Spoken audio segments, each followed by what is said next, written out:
अल्हम्दुलिल्लाह अल्हम्दुलिल्लाहि रब्बिल आलमीन अस्सलातु वस्सलामु अला रसूलिल करीम अम्मा बाद अऊज़ु बिल्लाहि मिनश शैतानिर रजीम बिस्मिल्लाहिर रहमानिर रहीम रब्बि इश्रह ली सदरी व यस्सिर ली अमरी वहलुल उक़दतम मिन लिसानी यफ़क़हू क़ौली। इंशाअल्लाह ताला आज सूरे अल मुनाफ़िक़ून की आखिरी 3 आयतों की मैं तिलावत करूँगा।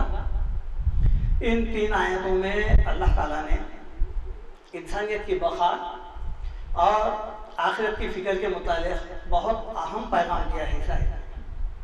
यानी आप देखेंगे कि कुरान की हर आयत अपने अंदर एक इनक़िलाब रखती है, बशर्ते कि उसे सवाब की नीयत से नहीं पढ़ना चाहिए, बल्कि उसके अंदर जो हिदायत है, नजात का ज़रिया है, उस नौयत से अगर हम कुरान को पढ़ेंगे तो फिर यकीनन हमको हिदायत मिलेगी।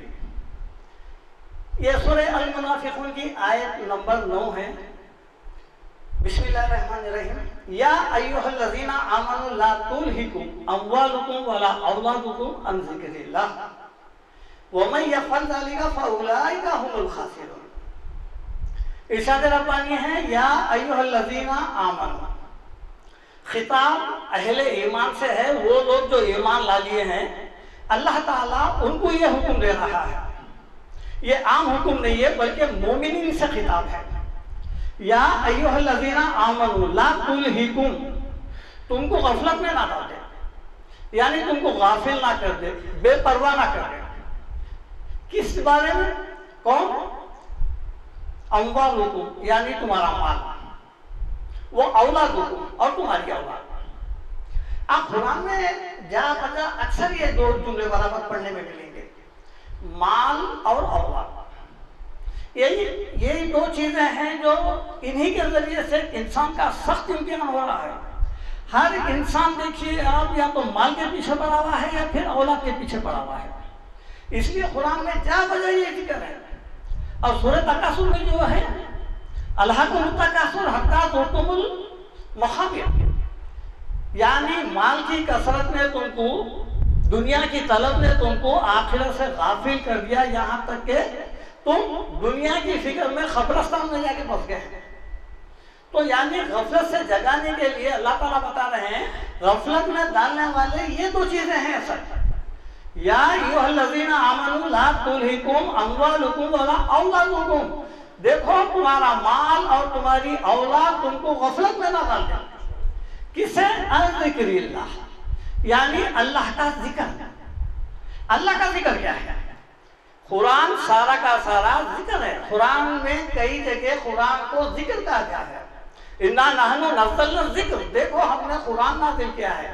व नज़्ज़लना अलैका ज़िक्र, ऐ नबी सल्लल्लाहु अलैहि वसल्लम आपके ऊपर हमने किताब यानी कुरान, जिक्र, याद कहानी नाज़िल करे हैं।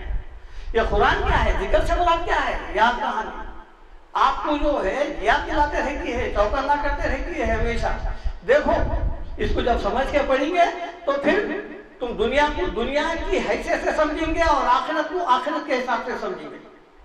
तो ये जो चीजें हैं माल और औलाद, ये तुमको आखिरत से गफलत में ना डाल दे। इनकी परवरिश, इनका देखभाल, इनके मुतालिक सोचना। आज हर इंसान क्या सोच रहा है? देखिए आप, मेरे बाद मेरी औलाद का क्या होगा, मेरे बाद मेरी औलाद का क्या होगा। हालांकि सोचना क्या चाहिए, मेरे बाद मेरा क्या होगा पहले, इसकी फिक्र नहीं है। और फिर तो दुनिया में इंसान हक का रास्ता छोड़ देता है, हराम का रास्ता अख्तियार करता है। किसके लिए? औलाद के लिए। माल कमाता है हराम तरीके से औलाद के लिए, फिर उन्हीं की फिक्र में यहाँ तक के ज़ईफ हो जाता है। आप देखेंगे कई ऐसे मोहम्मद हजरात हैं, उनकी जिंदगी पूरी ना कुरान पढ़े ना समझे, जिंदगी पूरी गुजर गई। क्या हुआ? नहीं भाई जरा बच्चों के जिम्मेदारियां थे, वो दुकानदारियां थे, कारोबार थे, वो थे, बस इसी में हो गया। अच्छा बच्चों के भी शादियां हो गए तो फिर वो पोतरों की फिक्र रहती, फिर उसके बाद उनकी, यहाँ तक के आदमी कब्रिस्तान का रुख करता है। लेकिन ये 2 चीजें, और अल्लाह ताला सूरह तौबा में यही बात बताया है, इन्नल्लाह इश्तरा मिनल मुमिनीना अनफुसहुम व अम्वालहुम बिअन्ना लहुमुल जन्नह। अल्लाह ताला तुम्हारा माल और तुम्हारी जान, ये दोनों खरीद लिया है। किस बदले में? जन्नत के बदले में। ऐसा नहीं है कि माल नहीं कमाना, औलाद के पीछे नहीं रहना, नहीं। माल भी कमाना है जो अल्लाह ताला जायज तरीके से बताया है उस तरीके से, और औलाद की भी तरबियत उसी तरह करना है जैसा अल्लाह ताला फरमाए है। देखिए एक वक्त आता है माल भी हमारे हाथ से चले आता है, चाहे आप कितना भी कमा लो, औलाद भी एक पीरियड के बाद आपको फिर देंगे, लेकिन अल्लाह ताला बोलेंगे माल और औलाद ये मेरे को दे दो, इसके बदले में मैं जन्नत देता हूँ। हम देखे भी क्या करेंगे, अगर हम नहीं बेचेंगे माल और औलाद अल्लाह को, एक वक्त आता वो तो खींच लेंगे अल्लाह ताला, और दिया भी उसी का है, दे नहीं है। देने से मुराद ये है कि बस औलाद की अच्छी तरबियत करो और अल्लाह ताला जहाँ जहाँ खर्च करो बोला है वहाँ खर्च करो। ये दो चीजें हैं, माल और औलाद, इसकी फिक्र में आप आखिरत नहीं भूलना।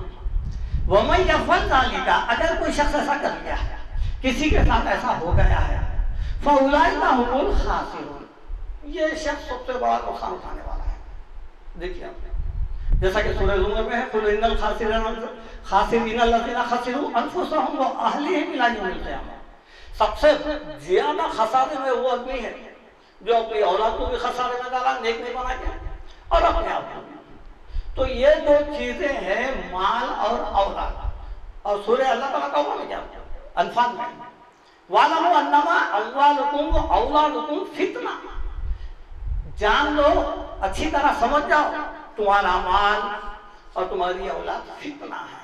फितने के माने हम जरा गलत अंदाज में लेते हैं, फितना के माने अरबी में आजमाइश, इसके जरिए से तुम्हारी आजमाइश हो रही। फितना वो नहीं है जो फितना लगा के चले आते हैं, वो नहीं है, बल्कि इसके जरिए से, ये दो चीजों के जरिए से, माल और औलाद के जरिए से आपकी वो हो रही है।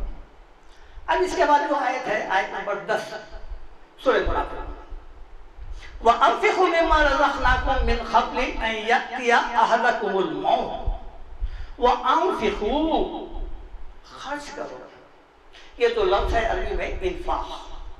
कुरान में 4 जगह इसके मुख्तलिफ जो है नाम इस्तेमाल हुए हैं।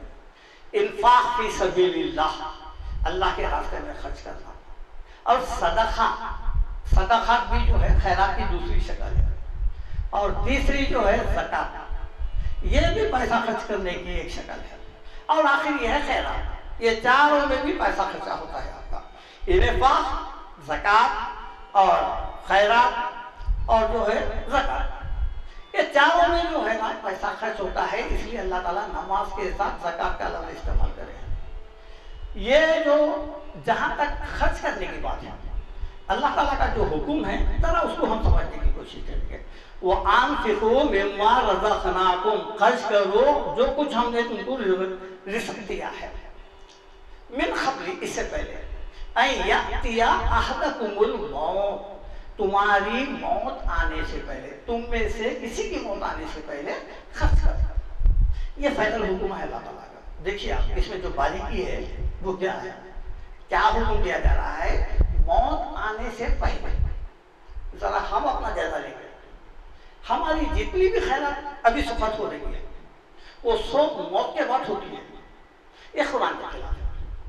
अल्लाह ताला जो हुक्म दे रहा है मिन क़ब्ल, इससे पहले, देखिए अहदकुमुल मौत, तुम्हारे में से किसी की मौत आ जाए उससे पहले खर्च करो। और हमारा जो होता है मरने के बाद ईसा अलैहिस्सलाम के नाम पे अब हमारी खैरात शुरू होती है, चाहे वो खाना खिलाना हो, किसी की मदद करना हो, बोरिंग डालना हो, या फिर जो है ना, अब ईसा अलैहिस्सलाम, हालांकि जहाँ तक मैं इसका रिसर्च कर रहा हूँ, ईसा अलैहिस्सलाम का कहीं पर भी कोई जिक्र नहीं, ना कुरान में है ना अहदीस में है, सवाब जारिया का है, ईसा अलैहिस्सलाम का नहीं। ईसा कहते हैं पहुँचाने को अपनी तरफ, सवाब यानी जो कुछ भी हम लेके अमल करे हैं वो पहुँचाना। एक इंसान जो है खुद अमल करके दूसरों को पहुँचा रहा है, उसे कहते हैं ईसा अलैहिस्सलाम। अब कुरान में जो हुक्म हो रहा है वो क्या है, मौत आने से पहले खर्च कर लो। क्यों? फयक़ूला रब्बी, फिर बाद में ये नहीं कहना लौला अख़रतनी इला अजलिन क़रीब, ऐ मेरे परवरदिगार मुझे जो है थोड़ी सी मोहलत दे, और मोहलत दे, जिंदगी, मेरी जिंदगी को पलटा दे। क्या करता था, तो असद्दक़ा व अकून मिनस सालिहीन, मैं खैरात करता था और फिर नेक अमल करता था। अब यहाँ पर जो बारीकी है इस आयत में, ये मरने वाला ये क्यों कह रहा है मैं जाके नमाज पढ़ता हूँ, रोजा रखता हूँ, हज करता हूँ? नहीं बोला। देखिए मैं खैरात करता था। देखिए अल्लाह ताला उसको मोहलत नहीं दे रहे हैं। खैरात करने के उन्हें जो अल्लाह ताला से मोहलत मांग रहा है उसकी मोहलत नहीं मिली। हालांकि ये बेअमल था, ये खैरात नहीं करा। इसको अगर दुनिया में वापस भेजते तो हो सकता था खैरात करता था, लेकिन अल्लाह ताला इसको मोहलत नहीं दे रहे। नहीं, नीचे की आयत में मोहलत नहीं मिल रही। वलन युअख्खिरल्लाह, अल्लाह ताला उसको मोहलत नहीं देता है। देखिए नफ्सन इज़ा जाअ अजलुहा, जब उसकी मौत आ जाती है तो फिर उसको मोहलत नहीं मिलती। जब उसको मोहलत नहीं मिल रही है तो फिर दूसरा शख्स, एक आदमी अपनी तरफ से कुरान पढ़ रहा है, उसका सवाब उसको भेज रहा है। देखिए इन्हें वही बोला था खैरात कर पहुंच जाके। अब जब इन्हें खैरात करने के लिए इसको नहीं भेजा जा रहा है तो दूसरा इसकी तरफ से खैरात कर रहा है, तो क्या वो कबूल होगा? जबकि इसको इजाजत नहीं मिल रही है, हालांकि मोहलत भी मांग रहा है कि मैं खैरात करने के लिए मेरे को वापस भेज। अल्लाह ताला नहीं। तो ये जितने ईसा सवाब के नाम पे जो कर रहे हैं, जो भेज रहे हैं, कुरान पढ़ के भेज रहे हैं, जो फलाना कर रहे हैं, इसका नहीं। हर इंसान जो कुरान पढ़ा, जो समझा, जो अमल करा, उसके मुताबिक उसको अजर मिलेगा। एक आदमी खाली जो है ना आया, पढ़ लिया और जो है तो वो पार्सल कर लिया। अब यहाँ तक तो अब तकरीबन तो ये हाल है कि मस्जिद के इमाम साहब को बुलाओ, उन्होंने आते एक दिन 25 दिन में कुरान खत्म कर देते। उसके बाद पूछते कि भाई किसके नाम पे ट्रांसफर करना है? फलाने के नाम पे। ठीक है, ले लिए, पढ़ लिए, पैसे ले लिए। यानी देखो अब दिन का सौदा हो रहा है। एक गैर को क्या समझना, किसी के घर में मैयत हो गई है, मस्जिद के इमाम साहब को बुला के जो है कुरान पढ़ के उनको बख्शवाया जा रहा है और उसको पैसा दिया जा रहा है। यानी कुरान भी बिक रही है, कुरान का भी सौदा हो रहा है, नेक अमल का सौदा हो रहा है। एक कुरान पढ़ लिए, बख्श दिए, उनको 8-10 हज़ार रुपये दे दिए, खत्म होने के बाद उनके लिए पढ़े थे। अब पैसे वाला रहे तो पूरे बचपने से जितने नेक अमल कर रहे थे वो भी खरीद लेता, पूरे खरीद लेता, फिर शुरू से पढ़ लो। अल्लाह ताला के पैसा नहीं है। कुल्लु नफ्सिन मा अमिलत व हुम ला युज़लमून। हर इंसान को उसी चीज का बदला मिलेगा जो वो करा था, दूसरे का बदला नहीं मिलेगा। ये कुरान की जो है चंद आयतें थे जो मैं इंशाअल्लाह बताया हूँ, और इसी दिमन में आयत में बता रहा हूँ, सूरह फातिर में है। जब इंसान जो है ना मोहलत मांगेगा, रब्बना अखरिजना, ऐ हमारे परवरदिगार हमको यहाँ से निकाल जहन्नम से, नामल सालिहन गैर लज़ी कुन्ना नामल, ऐसा हम जाके नेक अमल करेंगे जो हम दुनिया में नेक अमल नहीं करे थे। अल्लाह ताला साफ फरमा देगा, अवलम नुअम्मिरकुम मा यतज़क्करु फीहि मन तज़क्कर, क्या मैंने तेरे को इतनी उम्र नहीं किया था जितना कि तू अगर नेक अमल करना चाहता तो नेक अमल कर सकता था। वजाअकुमुन नज़ीर, जबकि तुम्हारे पास डराने वाले वगैरह भी आए थे, लिहाजा जो है तो उस चीज से फायदा नहीं उठाया। लिहाजा किसी कीमत पे भी आप निकाल के देखिए, ईसा ने सवाब का वजूद नहीं है, सवाब जारिया का है।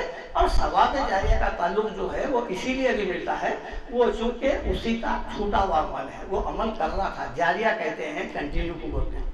तो वो चूंकि वो उन्हें कर रहा था, जैसा कि कोई कुरान पढ़ा दिए और वो शख्स पढ़ते जा रहा है, वो जब तक पढ़ते जाएगा और वो जब तक दूसरों को भी सिखाएगा उसका अमल मिलेगा। चाहे वो मस्जिद बनाया है, कुआं खोदा है या साले औलाद छोड़ा है, इसका अमल मिलेगा। लेकिन एक इंसान कुछ पढ़ा ही नहीं, कुछ दुनिया में कोई नेक ही अमल नहीं कर रहा, उसकी तरफ से हम जो है ना कुरान पढ़ रहे हैं, यहाँ तक के उम्रे भी हो रहे हैं, हज भी कर रहे हैं, ऐसा नहीं है। अगर उम्रे को भेजेंगे किसी के पास और फिर वो जाके वहां पर कोई पाकिट वगैरह मार दिया, तो आप अंदाजा लगाइए कि उसका अजाब जो है या मरहूम को पहुंचना या फिर उसको पहुंचना, जाहिर है उसी को पहुंचेगा, ये मरहूम को तो नहीं पहुंचेगा। तो ऐसा ही है, सवाब जारिया जो है वो है, ये साले सवाब नहीं है। ये 3 आयतें थे और ताखिर भी बहुत हो गई है।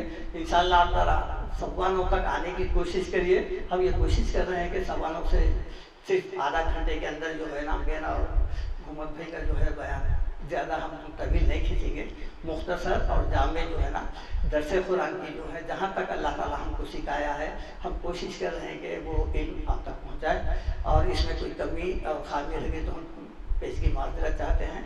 वाखिर दावाना अनिल हम्दुलिल्लाहि रब्बिल आलमीन। सुब्हान रब्बिका रब्बिल इज़्ज़ति अम्मा यसिफून।